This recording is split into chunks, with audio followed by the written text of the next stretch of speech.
Hello, welcome back to CamBro Conversations. In today's conversation, we're diving into a huge topic of artificial intelligence. To do so, I'm joined by Dr. Eric Daimler. Eric, thanks for joining me. Good afternoon, good morning, good day. Yeah, wherever everybody is. Yeah.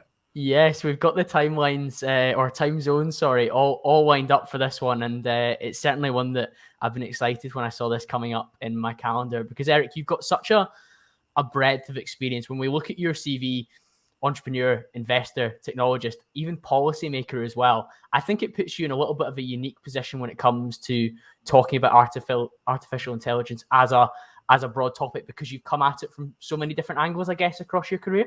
Well, you could say it's diverse. You could also say it's concentrated because I have spent my life in and around AI in various capacities, from a researcher to a venture capitalist on Sand Hill Road, to an entrepreneur many times, to working in the government in the Obama administration.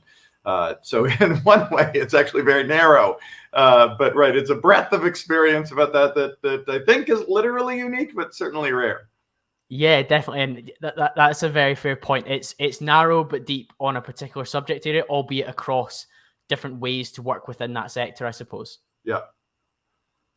For those that don't know your background, then Eric, obviously I've listed off some headlines there. Can you share a bit of an overview of who Eric is to the world?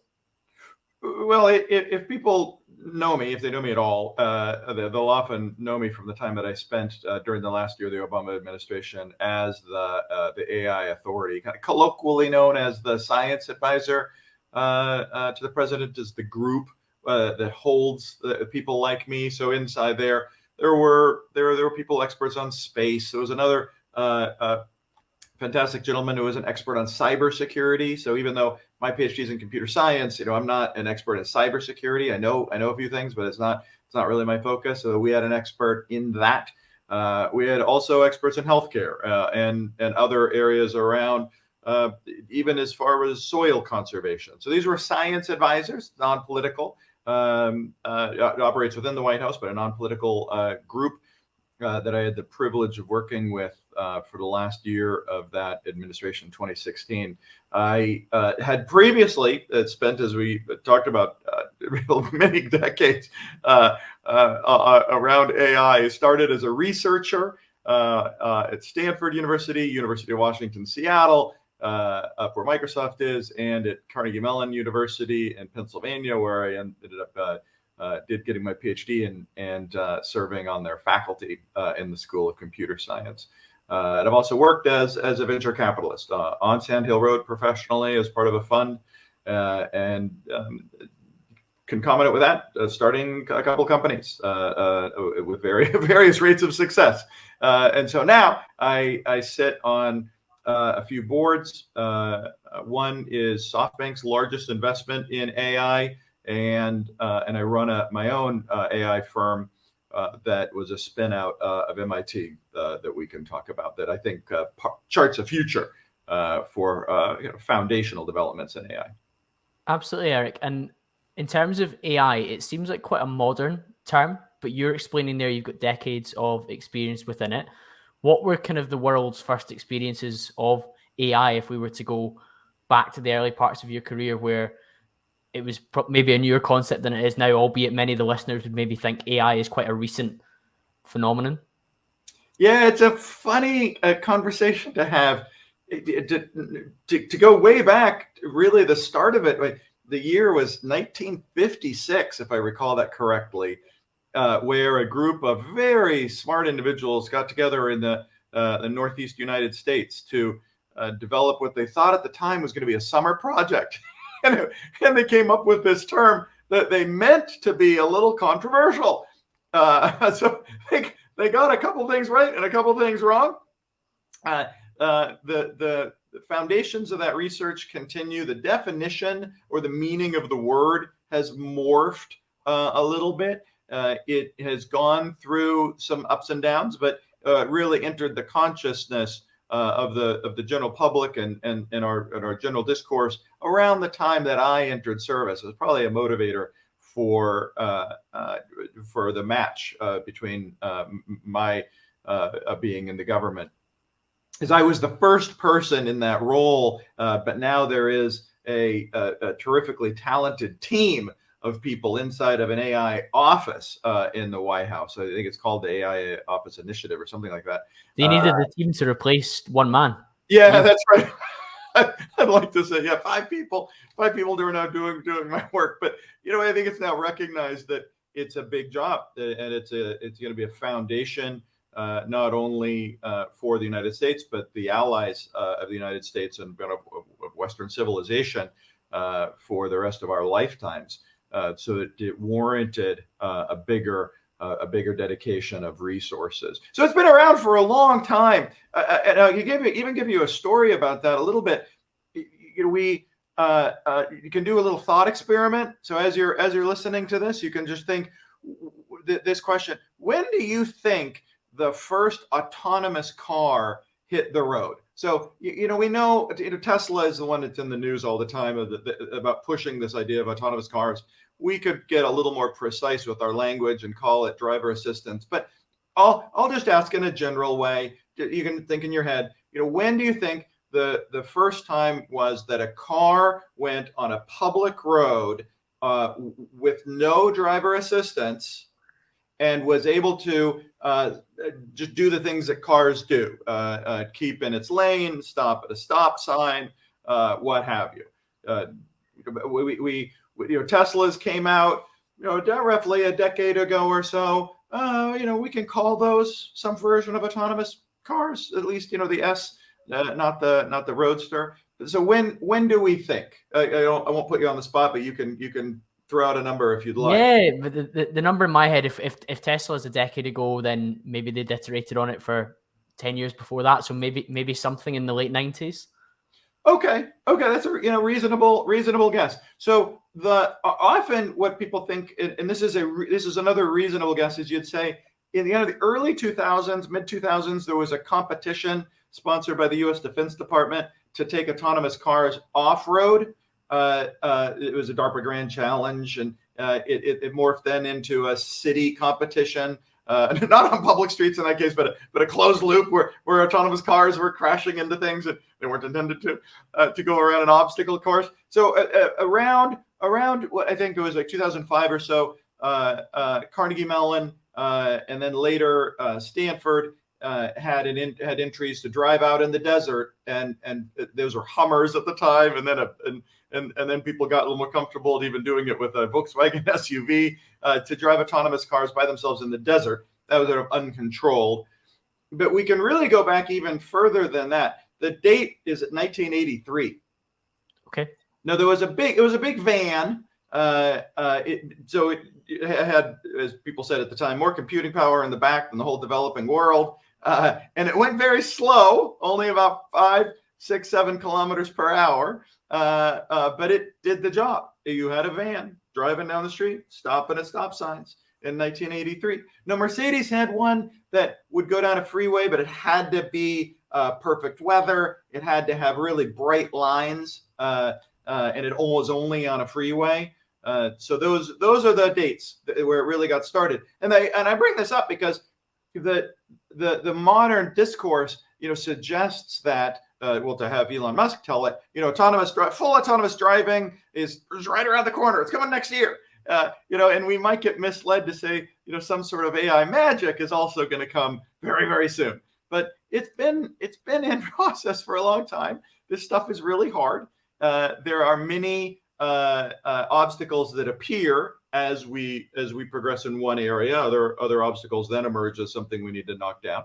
So it's been going on for a while, and I've been fortunate to be playing a role at the forefront in many regards, because by 2016, when you're serving within the administration, you'll have seen quite a lot. But also, if we consider that 1983 is when we had our first car driving around without a driver, so to speak, it's been a lot of work in the process up until that point as well. Whereas I guess, like you say, my initial reaction when you hear the term AI, you think very modern developments, very recent developments. Yeah. No.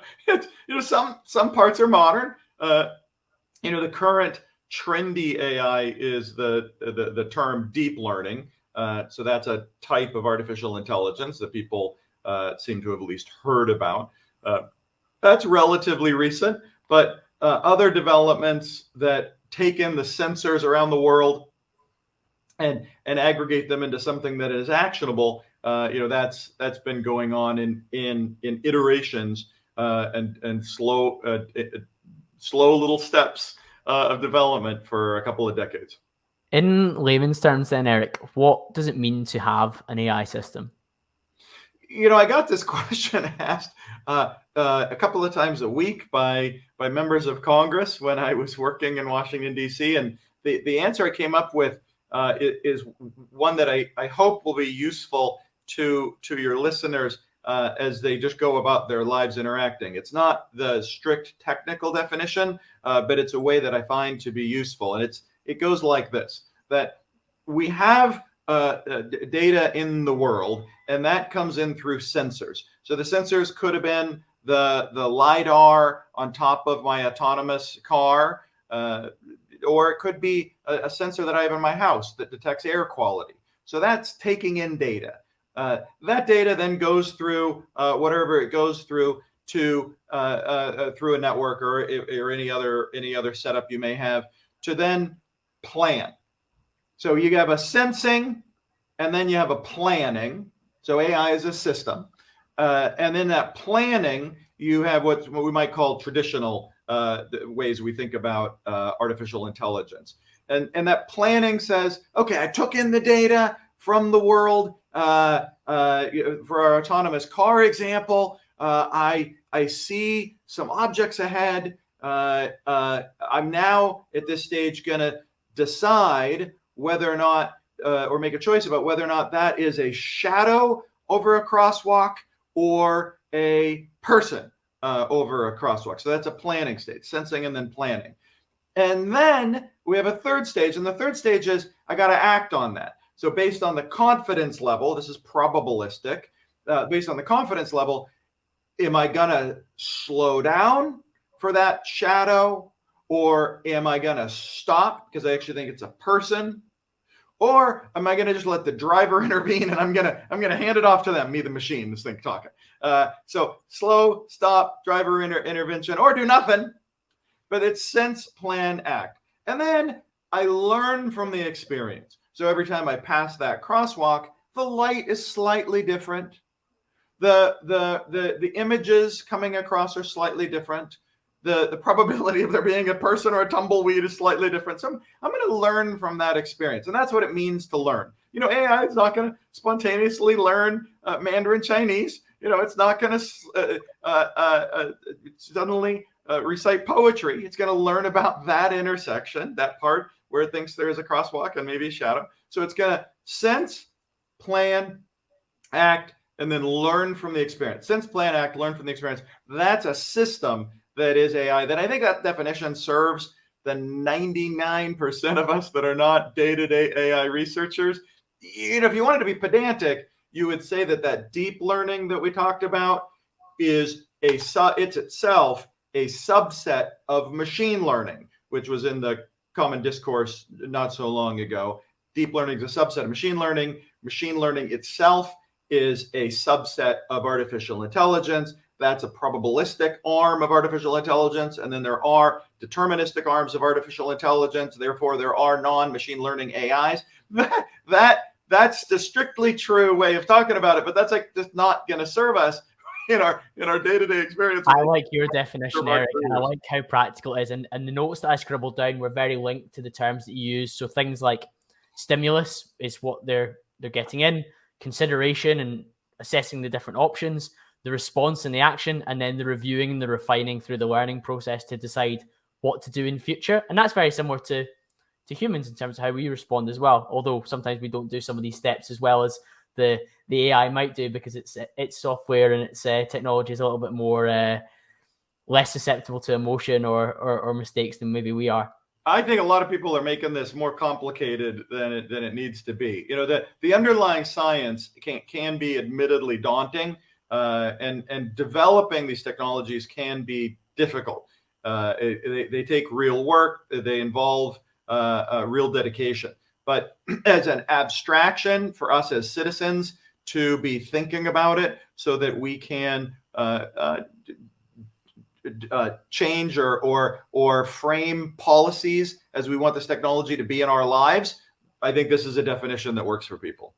Yeah, very, very, very helpful. And I think when I say layman's terms, that sometimes does people who listen to a self-development podcast and try and better themselves a disservice, because we have inquisitive minds that want to take information on board. But the way you've delivered that, Eric, is perfect and gives us a foundation to go further into such a big topic. For me, Eric, I'd be curious to know, what sector do you see AI potentially having the biggest impact? What sector do you have like the greatest hopes for? It's gonna really change everything, but it really changes everything in a particular order, and we can't really know. It's really very difficult to foresee the timing of these changes. What's different? I'm often asked, what's different? What's changed about this particular disruption relative to other disruptions? Is that it's digital, so the change when it happens is abrupt. We don't have much warning. We just know that it will come. If you want to look about where AI will come in over the next couple of years, you look at generally that concept of sense, plan, act, and then learn from the experience. And then you can use just a framework for the way of thinking about AI, maybe in two ways. One is that it's an augmentation, and another is it's just automation. Sometimes people say it's just statistics. That's true, but that's not really helpful for me on a Friday afternoon about what to do next. But if I think of it as automation, I can begin to think of what in my world I want to be automated. We're sometimes threatened by this. The often quoted concern is around long haul truck drivers having their jobs replaced, and that's true. But we're less conscious about other parts of our world that we have wanted to be automated. The easy example is the calculators that are on our phones that used to be independent devices on our desks. That's a type of automation, and none of us are really threatened about our being or our self-worth because the calculator can do long division faster than us, right? We use Excel. That's a type of automation that replaced jobs, the people that used to do that sort of stuff manually, but we're less threatened by that. So that's an automation. That's a good way of us thinking about these technologies, is what are we going to automate? Now, if we blow that out to an industry, we can say, well, what I might like to automate is issues in the supply chain. I want to have data interact between shippers and receivers, or more to the point, between a ship and a port, or even more granular, between the people that are bringing the box cars on the trains to the staging area in the port. Right? That's the type of specificity you need to get into when you think about then how do I need to be implementing an automated system. Then this obviously becomes widely applicable, because I can do this exercise in a number of different places. The easiest places are those that have low consequence contexts. So this is why you see it in digital advertising. The ads served to us by any number of your favorite social media venues. So TikTok is a big example of being effective in manipulating our behavior. That's an expression of AI. You might say the consequence is pretty high. The consequence of failure is pretty high because it manipulates our behavior, for goodness sake. But it's not the same as having a jet airplane fall out of the sky, which uses autonomous techniques and large autonomous systems to prove the efficacy of the airplane. So that's how to think about the applicability of AI and where it's going to be making an impact next. One of the big considerations then is how much potential downside could there be if something goes wrong with the technology then? Because you're saying there, for example, if it's managing the plane going through the sky and the technology fails, then people will probably feel more uneasy than if it's managing the algorithm we see on social media, and that's definitely a point we'll get to, and it's causing potential downsides, then it's not as serious as if a plane falls out the sky. So we're more willing to accept its integration into certain areas of our life than we are into others. This is really why I spend my time in conversations like this, is that I want people to understand AI enough to have a conversation around with themselves, with society, about how these technologies need to be applied. It's not for people like me to make these decisions in a vacuum about what we want to do with these technologies. People like me will work to do our best, but we have our own objectives just based on our own annual goals for the development of our projects. But absent feedback from society about what they want, we're just going to keep developing this tech. So the example is, I can have that automated system in the car just make a decision. I can say, if it's 70% confident that it's not a person, just keep on going. That may be a decision that I would come to. But society will ultimately have to make this decision. How confident do we want? Do we want zero error?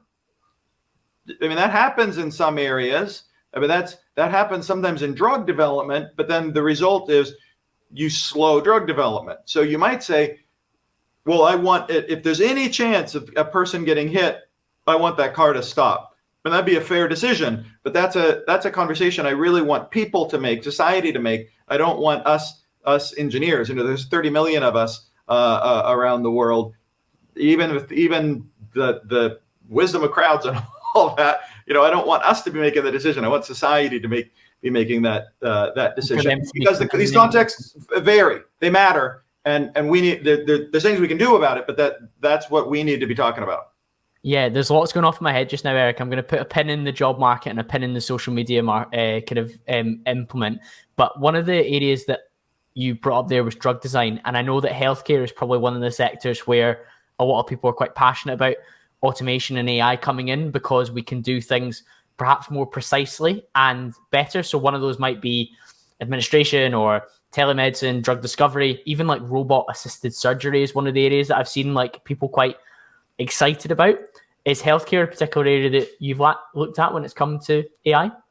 There are seemingly infinite expressions of AI for good inside of healthcare. The healthcare system in the U.S. is famously broken, but globally it could use a lot of help. I can give you one example. I was just talking to a friend about it yesterday, which is the repurposing of generic drugs. So drugs go off patent, which means that other people then can use them without any sort of royalty and then manufacture them. The price then drops dramatically. But the combinations of these off patent drugs could solve a lot of different diseases that currently are not addressed. There is a potential that's demonstrated by a group of researchers in Miami that it's for machine learning, particularly, to be applied to the characteristics of this generic group of off-patent drugs, and have them be recombined, explore the recombination of these drugs for the application to all these other diseases. That can potentially happen in a way that is just benefits society and is not motivated by the finances of large pharma. So that's just a simple yet hugely impactful application of a little subdivision of AI. And it's AI's ability to get through that data, have that consideration and analysis period like we were talking about when it came to the car, and then look at its options and then its actions, and then learn from its actions in terms of like combining these off-patent drugs to hopefully try and solve greater problems. I think that is quite an exciting premise and application of something that, albeit some of us will have some trepidation about letting more into our lives, as we've discussed already with some of the examples. Well, what you're going to do is you're going to use the AI to look at recombining these off-patent drugs. Then those drugs will go to what in the US we call phase 2 trials. so they don't have to go into phase 1 trials with these drugs already having been approved for a purpose. They're now just being approved for a recombination of a different purpose. It still has an intersection with these safety mechanisms. So this is just nothing but goodness, really, in the narrative that I just described. We should all just be super happy about that particular application of AI. Yeah, it certainly seems that way. We mentioned the job market, and that was something I wanted to come back towards. Is there a form of regulation or barriers that we can put in place that might protect jobs at a quicker rate? Because I think you said the big thing about AI is that the change will be abrupt. And I think that's part of the reason there's maybe a little bit of fear. So, for example, if technology advances to a certain point, does my job become obsolete quickly? And I think that scares people more than gradual change or gradual process where there's almost a consolidation period where you know it's coming, so you react accordingly. Maybe you upskill and change. I'm not sure how much we want to protect a job. If we looked back, before either of us were born, elevators became automated. They used to not be automated. They then became automated. That automation scared people a little bit. So in order to entice people into an elevator where there no longer was an elevator operator, music was introduced. So soothing music would warm us into the entry into an elevator. That's where the term elevator music comes from. We wanted just to feel good about entering this elevator. Now, in that example, the people that operated elevators still had jobs for a while, but their children would not have jobs. They wouldn't go into that field. Similar thing to telephone switchboard operators. Again, you and I just see these things in movies, but that was a real job. And we wouldn't want to protect the job of telephone switchboard operator. It really was a terrible job. Nobody wants that job, just to sit all day and move plugs, move wires into different plugs. That's really horrible. And so it's worth remembering, we don't automate jobs that we want to do. People want to do some jobs, like you and I talking is something that I enjoy. I don't want to, it'd be weird to talk about automating our conversation. So there's some jobs that are going to remain, but other jobs we don't really care for, or parts of jobs we don't really care for. So that's really how for people may want to be planning their careers. And so I am sympathetic, this is my personal view, is I'm sympathetic to protecting the people, but not really protecting the jobs. When something's ready to be automated, I'm not sure we need to put up too much resistance, unless there's other considerations such as safety, but that can easily be manipulated to mean anything people want it to mean. Yeah, of course it can. And I think, as you said, there is a natural evolution that will take place, particularly in a capitalist society where we're trying to refine process, make things better, let people work in jobs potentially that are more fulfilling, as you've said, and taking away some of the more menial tasks that we know that machines can do every bit as well, but actually better than a lot of people as well. So I do think from a AI is going to steal all our jobs perspective, there's a lot of it's a little bit unfounded, because a lot of the jobs that are going to become obsolete are jobs that, like you say, people aren't especially passionate or motivated to do. And if the robots and the technology can come in and do it in a positive way, then that is actually a little bit of a win.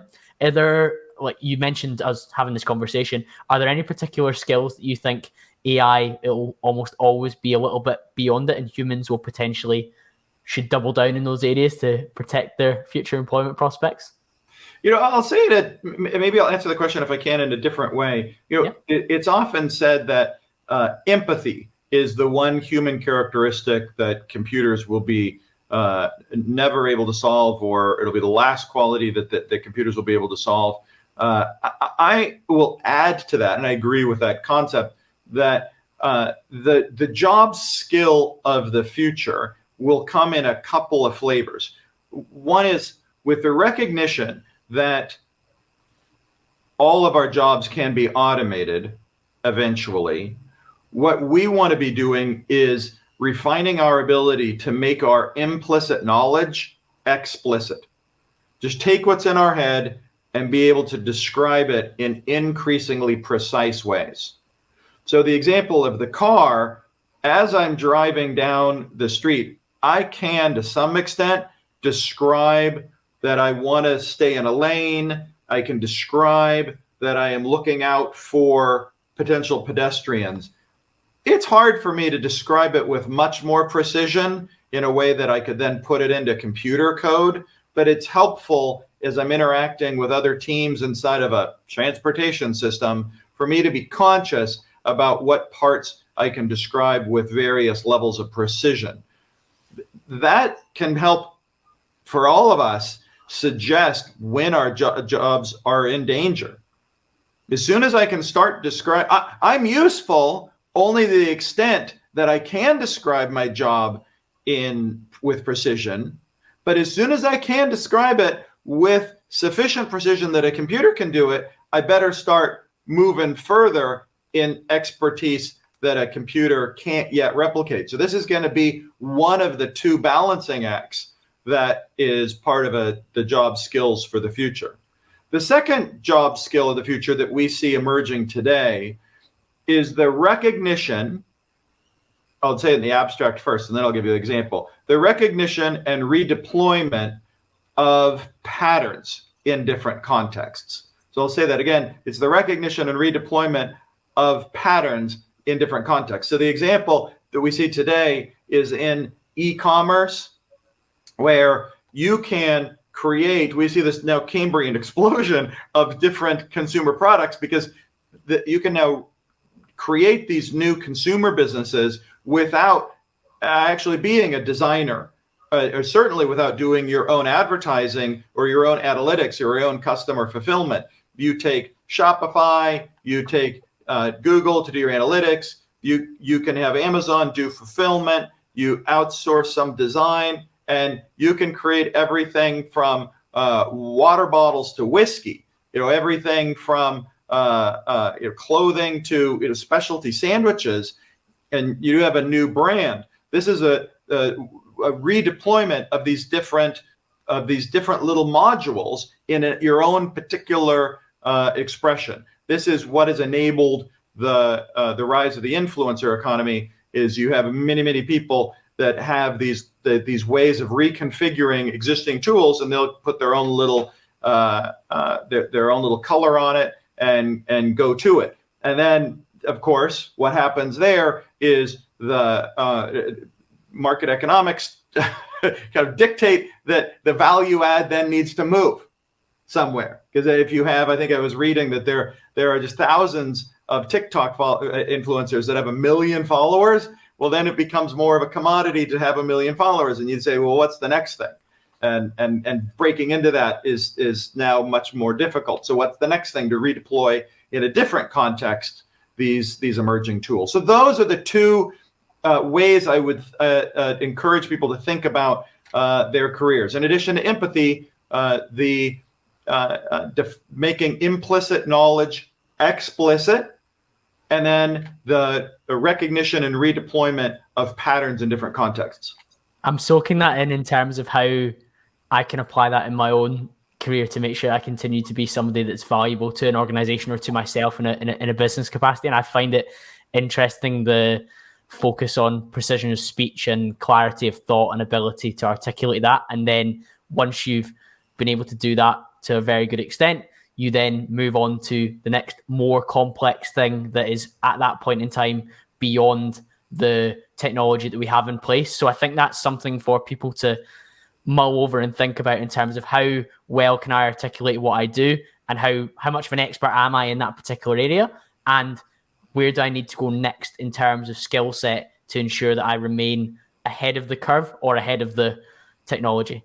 Man, you got it exactly. See, this is just straightforward. It takes some work, and you have some thinking to do, but you got it exactly.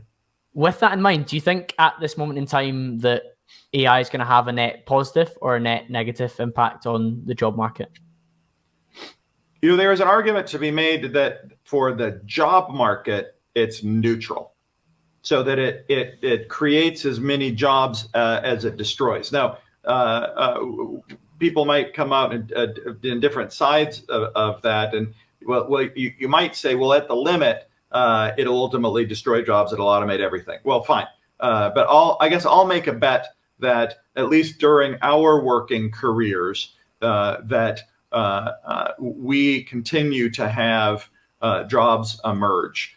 And it wasn't even 5 years ago where you probably would have looked at me a little funny if I said that there was a job called influencer on TikTok.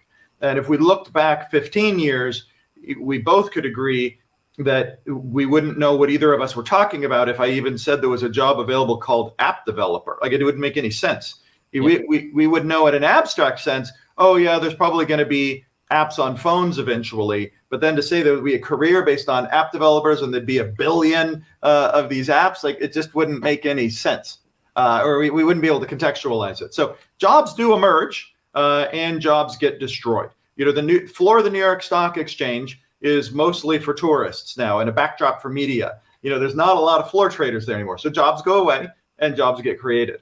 So the argument, I think, I open the app on my phone to buy my stocks, and so do many people. It's a very different landscape in that regard. That's right. No, that is really interesting, Eric. So we put a pin in the social media side of things, and I think a lot of the listeners will have seen the Netflix documentary, The Social Dilemma, where AI was painted in a particularly bad light in terms of how it structures the algorithm to either cause outrage or to continue to feed you the things that you want to keep you on the app and increase your screen time, or to boost your likes on one particular post so you get that feeling of virality and to keep you going back and posting over and over again. But is there a way that we can have a framework for responsible AI when it comes to social media? Because although we mentioned that a plane dropping out of the sky because of a faulty programming or technology would be really clearly devastating and immediate, I think the buildup of social media being used incorrectly or working badly with our brains in some particular way is more of a down the line problem in terms of depression, suicide, and all these other kind of longer term potential effects of AI and social. You know, I want to answer that question a little bit differently, because it gets back to why we're even having this conversation. And it's this, you know, when I was in working with the President Obama and the others in that administration, we saw it in President Obama's famously Oval Office. He had an oval rug. And in that oval rug, there was an inscription that he had made that went around the outside. And it was a quote that was popularly credited to Martin Luther King during the civil rights era. It said, the long arc of history bends towards justice. Long arc of history bends towards justice. And what President Obama would remind us of is that there's a part missing from, or a part that we would like to add to that phrase, which is without our involvement, not with our involvement. You know, the long arc of history bends towards justice only if we're involved. So if we don't get involved, then nothing's going to happen. So the problem with some of the framing around AI being bad and creating this some sort of Hollywood dystopia, which it certainly has in the manipulation in media, is not just for nerds in the basement like me. It's for all of us to be talking about. You know, how do we want this AI to be implemented, and what's the nature of it? I want people to be engaged so that they can embrace what is often this life-changing AI. So we talked about drug discovery. You mentioned surgical robots. You know, in many cases, this can fulfill the utopia that we often will read about in science fiction. And the degree to which this falls on the spectrum closer to that utopia or the dystopia of that movie is going to be all up to us. We're currently in this discourse about how do we get manipulated by social media? Really much the same way that that I know, at least I get manipulated by potato chips. So the food companies know more about my physiology than I do. And you could say, well, Eric, just use willpower on those potato chips. Well, if I have one, my physiology says, I'd like another. That's and you can say, well, use the willpower. Well, it's fine. But in general, people eat too many of those little potato chips. That's what we have in the media, and that's what we have in other areas for manipulating AI. When it's then applied to safety critical issues, I want people to be similarly engaged so that we make the right decisions about the implementations of these complex systems. There are elements of this conversation that are quite challenging for me, Eric, because a lot of my content, aside from episodes like this, are focused on personal responsibility and accountability and ownership and being your best self and managing the variables in your life that you can. And with social media, you have a responsibility to yourself to use it in a responsible way, in the same way that you have a responsibility to consume the number of calories that you think you should be consuming at a particular moment in time based on how many potato chips you can fit within that, if it's relevant to your goals. But it is interesting, we were talking about the interaction between humans and the technology and the conversation that we're able to have to shape how it goes forward, whether that's going to be utopian or dystopian. And importantly, when we are talking about how AI is being used to shape how we feel through social media, there are individual human beings sitting behind it, directing that technology. And if we bring up Cambridge Analytica, which was using the data on Facebook to shape the 2016 Trump Clinton election, but also the Brexit referendum before that in the UK, those were individuals utilizing the technology for their own means and aims. And people can be angry about the technology, but ultimately at that point in time, as we do going forward, humans were the ones directing the technology to act in the way that they wanted to. And of course, you can bemoan, oh, the AI enabled you to find out what somebody's preferences were, so I sent them content that aligned with that, or outraged them in a particular way that they were able to vote, and we had all this fake news conversation. But as you've said, actually humans have a large role to play in terms of where that technology goes and how it's used, to whether we end up in a dystopia where we're all at each other's throats because of the stuff we're consuming in social media, or we end up in a utopia where we kind of consume what we feel like we've chosen to consume rather than been made to consume. Well, there's a lot to talk about here, and this to some extent gets into to philosophy, but I can just say, welcome to being a human being, a human adult. We have to balance the degree to which we have to exercise our own good judgment and the extent to which we are influenced by the systems around us. We can't pay attention to everything at all times. We rely on the rule of law. We rely on some baseline linear sequence of foundational truths upon which we have built assumptions.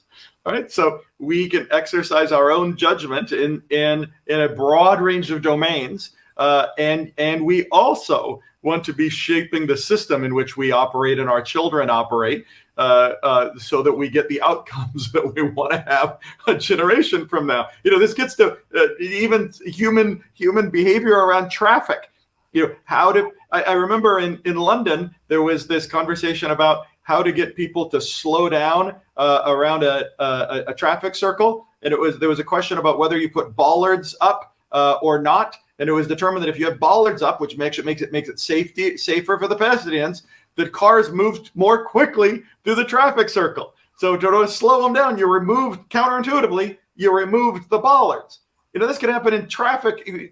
You can think of an infinite number of traffic scenarios where this is probably true. You widen the street, people go faster because they think it's like somehow a highway on-ramp. You narrow a street and people slow down. You put trees around it, people slow down. These are human behaviors. We want to be conscious that we are all human, and so we have our frailties, like me with snacks, or sugar is another good one. And I also have free will, right? I also, that's another debate, but I also can make choices. We'll say that about the extent to which I do or do not. It is philosophical. It really is a philosophical question. I guess one of the questions that I had for you in preparation for this was, do you have a framework for evaluating the decisions that AI can and should make? Because you mentioned there about our free will and our ability to choose. We mentioned there about we could have a situation where we would agree like a 70% like not confirmation, but like confidence in, yes, there's no pedestrian on this road, so this autonomous car can continue, or the 30% is there, so it should brake. How do you pull together like the decisions that we should allow AI to make and that we shouldn't allow it to make moving forward? I think how I would address that is implement a couple of speed bumps. We get this enormous increase in productivity from automation. We can slow that down and still get seemingly enormous benefit, almost the same enormous benefit by slowing it. And you'd slow it in a couple of ways. One, put a circuit breaker. You can put circuit breakers a lot. Me as a geeky and nerdy engineer, I want to link automation. If automation can be linked, I want to. And to some extent, I'm always right. If I can, I should, and people benefit from that. But if I don't want to have to in my calculator do a long division and then have to somehow write on a piece of paper and then go back to my calculator. I want my calculator just to sequence my calculations. It's a type of sequencing automation. But in the example of the car, maybe we say, right now for society, we have a circuit breaker. Whenever there's any chance of a crosswalk, at least needs driver intervention. That's a type of conversation about a circuit breaker. Another one is having an audit, and not in the way that audit, that's another term that can easily be manipulated, but an audit, so maybe people like me can look at a declared intention of an algorithm, and it'd be a group of me, not just one person, and we can determine whether or not that algorithm, so determining whether or not it's a tumbleweed or a person at a crosswalk, dictates that we then have a circuit breaker. Does that algorithm do what we say? And we do this currently with credit scores. Those are these type of black boxes. That's a type of zero knowledge proof. So not to get too technical, but that's a different type of auditing. But those are two things I would do: as a circuit breaker and an audit applied to AI. I want these things to be linked generally. I want automation to be encouraged, and again, I want it to be embraced generally. But that gives us two opportunities to slow it down, put the brakes on, assess, and decide whether we want to continue. At every instance, I'm not saying we do that once. Some of these things are going to be iterative as a process evolves. But I'll talk about something foundational to all of this, which is right now we are building increasingly complex systems, more and more complex systems. And those are, I don't think, going to get any simpler. I don't think any of your listeners would argue to say, hey, I think the world's going to get simpler over the next decade. It's going to get more complex. And these systems, unfortunately, are becoming no less difficult to test for vulnerabilities. So that then brings up this foundational shift that we're going to have happen over the next 10 to 20 years. And this foundational shift is actually happening in math. It's happening that deep. It's not even in the algorithms of AI. It's happening below that in these discoveries being applied to software in these abstract mathematics of category theory. And so category theory is going to wipe the slate clean of much of what we know about IT foundationally as we build up technology that has a ground truth integrity to it, not found by today's models. This is the math that powers smart contracts on the blockchain. It is the math that enables us to have quantum computers. This is what piles quantum compilers that we as humans wouldn't be able to interpret. This is something different that will give us more comfort about the integrity of these complex systems over the next 10 to 20 years. And it's something that I'd encourage other people to study as they look to plan their careers over the next decades.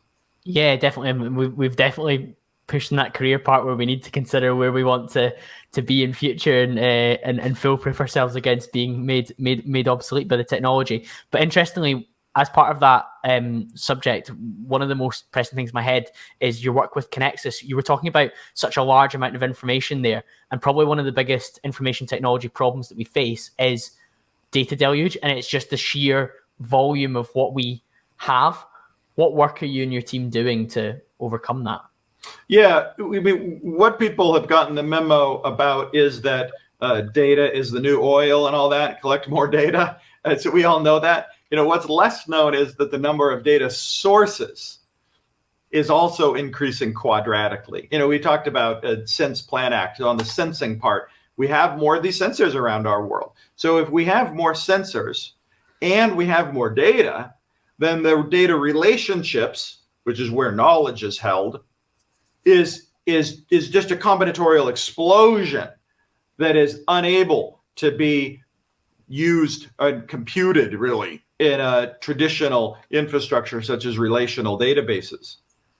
This is what's changing and being powered by this discovery in math and discovery in category theory. What our firm Connexus AI does is we help bring together, we are just one of the companies, we happen to be the leading one, but we're one of the companies that is bringing together these very large sophisticated data models into universal data models that can better serve the purposes of large complex organizations, anywhere from making public utilities more efficient for the delivery of energy, to making planes safer so we have fewer accidents on airplanes, to making our telecommunications networks more secure. So all of that involves bringing together these very large databases in a way that guarantees integrity. That's what Connexus AI does.